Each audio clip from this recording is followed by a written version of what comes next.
आज महेंद्र भैया भी आए हैं, गज्जू भैया भी आज आए गए। एक बार जोरदार ताली हमारे गज्जू भैया महेंद्र भैया।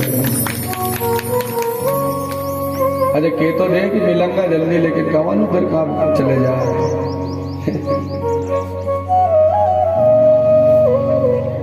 चंदपुरा से घासीराम जी भी पधारे आज हमारे पटेल साहब। अलग ही दिख जाए उनके तो फिर छठे ही अलग है। और हमारे चेयरमैन साहब जो है ना गौरी शंकर जी, ये तो पहले दिन से ही आ रहे हैं। और आज मेरी कुछ इच्छा है, मैं बाद में करूंगा भी आपसे बात, अभी नहीं कथा के टाइम का, आरती के पहले।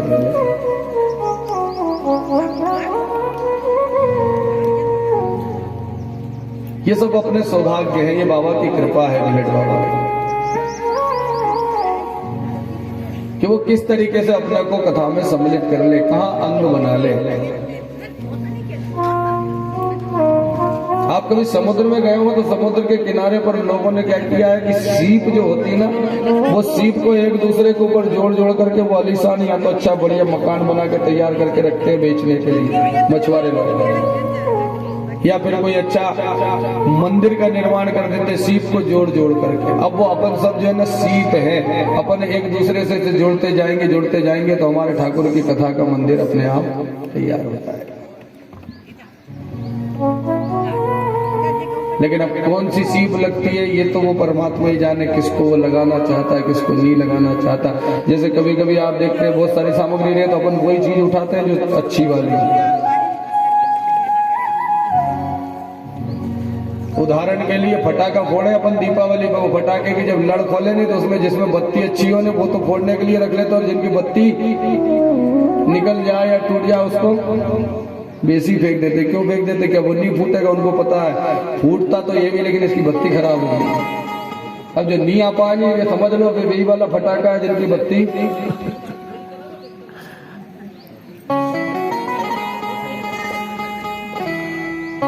जो आ जाए वो तो समझ लो धागे से निकलते ही बत्ती भी सनसनाहट है और फूटेगा भी सनसनाहट। लेकिन जो नहीं आए कथा में किसी भी प्रकार से, बुलाने पर भी नहीं आए, निमंत्रण आमंत्रण पर भी नहीं आ पा रहे, समझ लेना फटाके तो ये भी है, लेकिन ये बिना बत्ती वाले, ये आएंगे भी नहीं और फूटेंगे भी। इनका एक ही काम है, निकालते ही उनके छोरा छोरी भी हाथ में लगाया था। अगर छोरा छोरी को दे दो, उन्हें कही अभी नया फटाका निकाल, वो की बत्ती नहीं है, बस वही फटाके की तरह अपनी दशा है। जो बत्ती वाला है, इधर बत्ती वाला फटाका फूटता है, इधर भक्ति वाला व्यक्ति फूटता है। और यहाँ ब्रज उत्सव में भी जो आए हैं, इसलिए आज तक ब्रजवासियों की कथा हो रही है। क्यों? क्योंकि ये सब बत्ती वाले फटाके थे, एक भी ऐसे नहीं थे जिनकी बत्ती नहीं। यहाँ तक की कथा में आगे वर्णन आता है कि ये उत्सव मन रहा था। इस मनते उत्सव में जो है ना कंस के द्वारा भेजी हुई एक राक्षसी भी आई जिसका नाम था पूतना।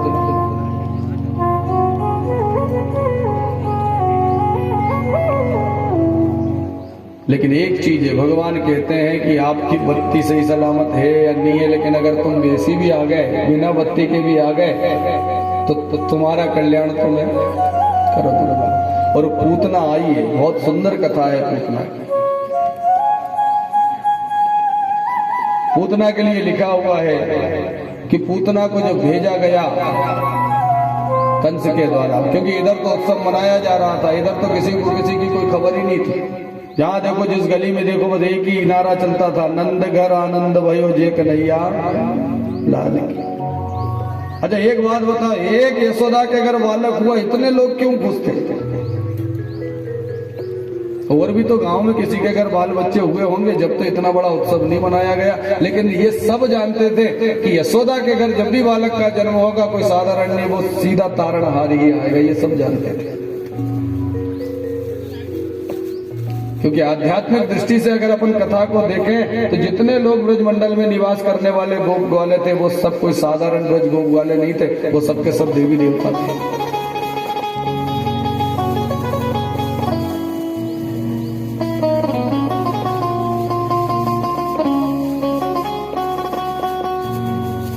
और इसी बीच में जो है कंस के द्वारा भेजी हुई पूतना उस उत्सव में आई। लेकिन एक बात का विशेष ध्यान रखना बंधुओं कि पूतना जब आई है ना तो पूतना ने एक काम गड़बड़ कर लिया। शायद पूतना को भगवान प्राण दंड नहीं देते, लेकिन पूतना ने एक ही काम गलत किया था। क्या? बोले पूतना गई तो थी भगवान के पास, लेकिन आडंबर करके गई थी, रूप बदल करके गई थी। आडंबर वाला व्यक्ति ऊपर से भगत जी दिखे और भीतर से छुरी चलाए, ऐसा आदमी भगवान को पसंद नहीं।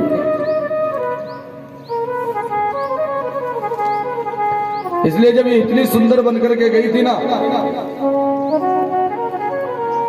तो बेचारे ब्रजवासी जो भोले वाले थे उनने तो मालूम क्या समझा, उनने कहा जरूर कहीं ना कहीं यशोदा की बहुत बड़ी कहीं रिश्तेदारी होगी, इससे कहीं ना कहीं दूर की कहीं ना कहीं रिश्तेदारी है। इसलिए बेचारे वो नाच रहे थे तो पूतना को सुंदर सी जब आई अच्छी सर धज करके, और सही में ऐसी लग रही थी जैसे स्वर्ग की अप्सरा हो, बैकुंठ से लक्ष्मी आई, इतना सुंदर स्वरूप। अच्छा, ब्यूटी पार्लर तो काम ही यही है। ब्यूटी पार्लर में अगर कहीं भी चले जाओ,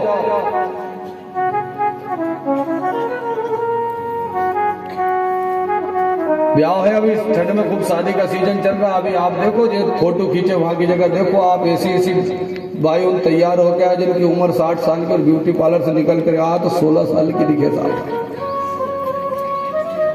लेकिन एक बात का ध्यान रखना, वो सब चीज वहां जो खड़ी रहती ना वो जो है ना सबसे मिलेगी जुलेगी, लेकिन एक चीज से बहुत डरती है। ब्यूटी पार्लर वाली भाई अगर गलती से पानी आ जाने तो वहां कभी नहीं निकलेगी, क्योंकि अगर निकली नहीं तो चितकबरी होना में देर नहीं करेगी, छींटा पड़ना ही चाहिए बस, फिर ओरिजिनल रूप में आ जाएगा। अब आप मेकअप करके फोटो भली खिंचवा लो और फोटो आने के बाद तो जमे और सब तुमको लगे कि मैं 16 साल की लग रही, लेकिन वास्तविकता में तो तुम 60 की हुई कि नहीं हुई।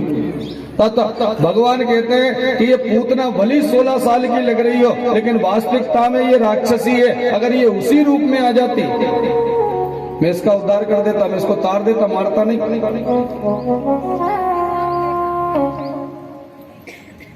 और भगवान के दोनों अवतार में ऐसा हुआ है। शूर्पणखा भी गई थी भगवान के पास। एक बहुत सुंदर कथा आती है, आपने कथा आगे आएगी, वो विवरण तो आगे का है। बोले भगवान मथुरा के जब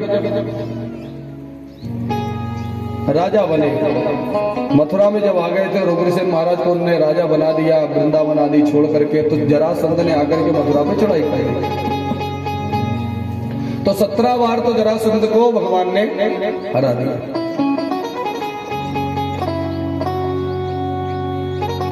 और 18वीं बार जरासंध गया, तैयारी कर रहा था युद्ध में आने की, उन्होंने कहा फिर से जाऊंगा मथुरा पर चढ़ाई करूंगा। इसी बीच में एक और आया था जिसका नाम था काल यवन। ये कथा भागवत में आती है। जब काल यवन आया तो कहते हैं कि वो ब्राह्मणों की सेना लेकर के आया था, ब्राह्मण का भक्त था। काल यवन को जब सामने देखा तो कृष्ण और बलराम दोनों भाई जब युद्ध करने के लिए वहां गए, तो भगवान श्री कृष्ण ने जब देखा कि यहाँ ब्राह्मणों की सेना है, अब अगर मान लो इससे मैं लड़ता हूं तो ब्राह्मणों को मारना पड़ेगा, तो ब्राह्मणों की सेना देख करके भगवान ने जो शस्त्र उनके पास थे, जो धारण किए थे युद्ध करने के लिए, वो सारे के सारे शस्त्र रथ में रख दिए। बलराम जी ने कहा क्यों, क्या हुआ? बोले सामने सब पंडित जी ने, ब्राह्मण लोग।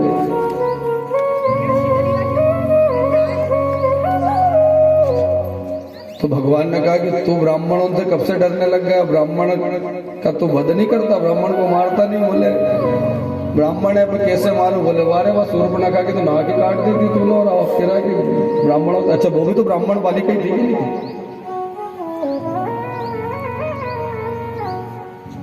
तो भगवान कहने लगे कि ये ब्राह्मण है इसलिए मैंने शस्त्र नहीं रखे। बोले फिर शस्त्र क्यों रखे? बोले ब्राह्मणों को साथ में लेकर के जो काल यवन आया है ना, ये काल यवन ब्राह्मणों का इतना बड़ा भक्त है कि इसको ब्राह्मणों का इतना आशीर्वाद मिल गया है, और आशीर्वाद का इतना ज्यादा पुण्य इसके पास में है कि मैं जो है ना इसके पुण्य के आगे छोटा पड़ गया। इतना ये धर्मात्मा है कि मैं इसके पुण्य के आगे छोटा पड़ गया हूं, इसलिए मैं इसके ऊपर शस्त्र से बाहर नहीं कर सकता। तो बोले फिर इसका मरण कैसे होगा? तो भगवान ने कहा था कि इसका मरण कराने के लिए कोई तपस्वी चाहिए जो बहुत दिन से समाधि में है। अगर वो उसकी समाधि खोले और आंख खोले तब जाकर के ये मरेगा, क्योंकि जिसका पुण्य इससे भारी होगा वो इसको मार सकता। तो बोले फिर क्या करेंगे? तो भगवान ने कहा कि थोड़ा सा इसका पुण्य कम करना पड़ेगा। तो बोले पुण्य कम कैसे होगा? बोले दादा तुम यही रुकना, मेरे को जान दो इसके सामने। और काल यवन के सामने भगवान गए, ललकारा काल यवन को, और जैसी काल यवन जो है ना लपका भगवान को मारने के लिए, तैसे भगवान भागे आगे आगे। और आगे आगे जब भगवान भागे तो पीछे पीछे काल यवन भागा। अरे रुक रुक रुक, ठहर जा जरा, अभी बताता हूँ। ऐसा करते करते करते करते भगवान पर्वत पे चढ़ गए, काल यवन पीछे पीछे। अच्छा पुण्य कम कैसे हुआ? आजकल एक बहुत बढ़िया काम चल रहा है। कोई भी आदमी मंदिर में जाए, सलकनपुर जाए, नेहरू गांव जाए, या और भी जहां जहां बड़े मंदिरों में जाए, एक बड़ा पैटर्न चले के शास्त्र के बिल्कुल विरुद्ध है। आदमी सामने तो दर्शन जो करे, लेकिन आजकल मंदिर का पीछे जाके माथा बहुत टेके साहब, बिल्कुल मूर्ति का पीछे। करो कि नहीं करो प्रणाम? जैसे परिक्रमा लगाने गए आप, तो परिक्रमा लगाने के बाद में जो मंदिर के बिल्कुल पीछे, गर्भगृह के बिल्कुल पीछे बीचों बीच में जाकर खूब माथा टेके साहब, क्यों टेकते हो? ये प्रथा बन गई है। अच्छा जबकि हुआ कुछ नहीं था, वो प्रथा बनी कहां से? एक डोकरी परिक्रमा कर रही थी, वो आधा परिक्रमा में थक गई, तो उसने दो ही हाथ वहां टिका लिया उन्होंने विश्राम करने के लिए। ज्यादा थक गई तो माथा टिका लिया, किसी ने देख लिया उन्होंने जहाँ पीछे भी पांव लगना पड़े, बस जो शुरू हुआ। किसी शास्त्र में नहीं लिखा हुआ है कि पीछे प्रणाम करना चाहिए, जबकि पीछे प्रणाम करने में आपने जितना पुण्य और धर्म किया वो सारा नष्ट हो जाता। क्यों? क्योंकि भगवान के सम्मुख तो धर्म का निवास है और भगवान की पीठ में अधर्म का निवास। काल यवन जब पीछे भागा, भगवान आगे आगे भाग रहे थे, तो वो भगवान कृष्ण का चेहरा नहीं देख पा रहा था, भगवान की पीठ देख रहा था। और पीठ देखने से जितना भी पुण्य जो इसके पास, काल यवन के पास था, वो सारा पुण्य नष्ट होता जा रहा था। और भगवान इसी गुफा में पहुंचे और भगवान जान गए कि इसका पुण्य जो है समस्त नष्ट हो चुका है। भगवान तो छिप गए और मुचकुंद जी के माध्यम से काल यवन का वध करा दिया। बोलो वृंदावन बिहारी लाल। तो अपना में से कोई जाओ, पीछे प्रणाम करो कि नहीं करो? बताओ जरा, हाथ खड़ा करके बताओ। खास करके माता बहनों में ज्यादा समस्या है। अगर वे देख ले कहीं आके तो फिर नहीं छोड़े, फिर तो करके माने। नहीं करता तो होगा, तो हो ही नहीं सकता।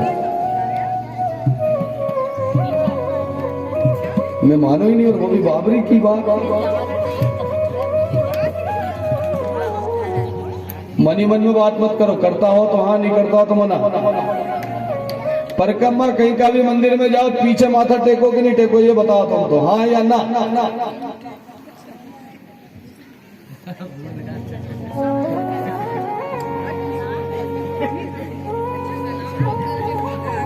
करते हो तो आज के बाद मत करना, क्योंकि पीठ पीछे प्रणाम करने में आपने जितना पुण्य कमाया है वो सारा नष्ट हो जाएगा। जितना भी दर्शन करना है, जितना भी आपको भजन करना है, स्तुति करनी है, सामने जाकर के करो। पीठ पीछे कहीं सुने भगवान? पीठ पीछे तो निंदा करी जाए, बताओ स्तुति कौन करेगा? आपने देखा होगा कि निंदा करने वाला पीठ पीछे करता है, और जिसकी निंदा होती है वो चकाचक होता है। क्यों होता है? क्योंकि वो पीठ पीछे का काम होता है। पीठ पीछे निंदा करोगे तो उसका जितना पाप है वो निंदा करने वाले के खाते में, और उसका जितना पुण्य है वो। आपने देखा होगा निंदा करने वाला व्यक्ति हमेशा परेशान रहता है, और जिसकी निंदा हो रही है वो बुलंदियों पे जाता है। मैंने शायद आपको सुनाया कि नहीं सुनाया, एक दिन शायद यही वर्णन किया था या और कहीं। एक बार कोई राजा था, वो राजा जो है ना, उसको कोई रोग लग गया, गलित रोग लग गया, उसका शरीर गल गल के गिरने लगा, नीचे टपकने लगा। उसने डॉक्टर, हकीम, वेद सबको दिखा दिया, किसी से उसका रोग ठीक नहीं हुआ। तो उसने सोचा कहाँ जाऊं, तो गुरुजी के पास गया। अपने गुरु के पास में गुरुजी से जाकर के कहने लगा, मेरे को ऐसा रोग है कि मेरी चमड़ी अपने आप गल गल करके नीचे टपकती। मैं किसी के पास बैठ नहीं सकता, मेरे शरीर से बदबू आती है, गुरुजी क्या करूं मैं।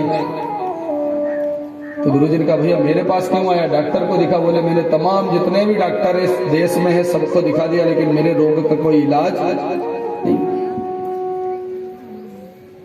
तो गुरुजी ने एक बड़ी सुंदर बात की। गुरुजी ने कहा मैंने सुना था तुम 2 भाई हो। तो बोले हाँ, बड़े भैया थे जो चले गए और मेरी भी ये हालत है, तो मेरे तो राजपाट को चलाना मुश्किल हो रहा है। तो गुरुजी ने कहा नहीं, मैंने इसलिए पूछा कि तुम्हारे बड़े भाई चले। तो बोले हाँ चले गए। तो बोले घर में भाभी विधवा है। तो बोले हाँ। तो तुम अब एक काम करना, विधवा भाभी जो तुम्हारे घर में है ना, वो विधवा भाभी के जब वो रात्रि को अपने कमरे में सो जाए तो विधवा भाभी के कमरे के बाहर, गेट के बाहर तुम चटाई लगा करके और रोज सोना। किससे कहा गुरुजी ने? वो जिसकी चमड़ी गल गल के गिर रही थी उस राजा से कहा। तो उसने कहा कि ये कौन सा उपाय हुआ, आप कोई दवाई देते, कोई भुरकी देते खाने के लिए, कहीं भभूत देते, दान वान देते, वो तो चल जाता, लेकिन ये सोने से बीमारी कैसे ठीक होगी। गुरुजी ने कहा मैं करूं, मैं कहूं उतना कर दूं। तो उन्होंने कहा ठीक है। अब वो आया, घर आया, घर आने के बाद में उसने, अब उसको गुरुजी ने जो बताया था उसने ऐसे ही किया। जैसे उसकी विधवा भाभी कमरे में गई सोने के लिए, बस उसके गेट के सामने इसने चटाई लगाई, तकिया डाला और सो गया। 1 दिन हुआ, 2 दिन हुआ, 3 दिन हुआ, रोज सो रहा है।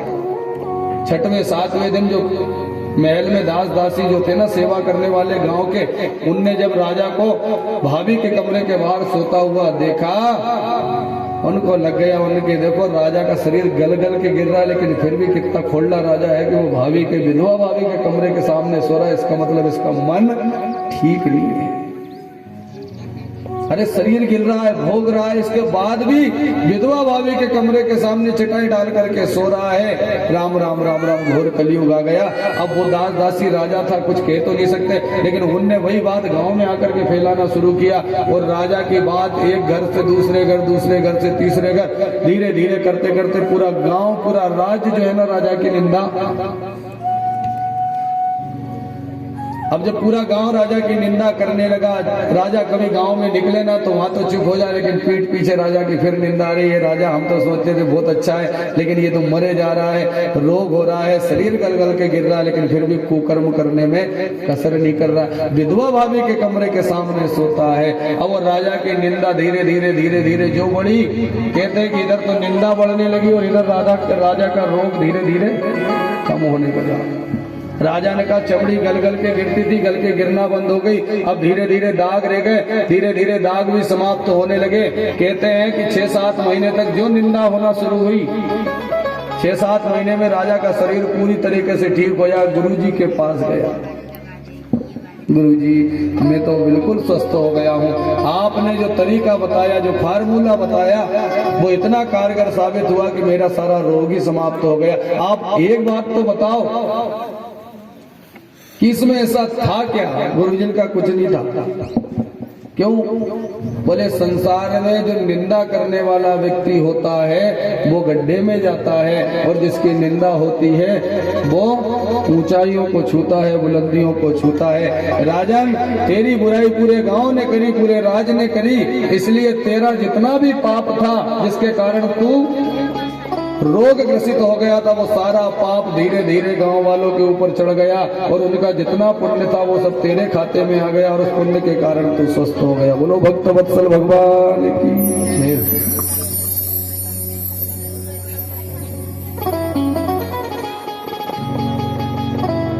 इसलिए निंदा किसी की नहीं करनी चाहिए, बुराई किसी की नहीं करनी चाहिए।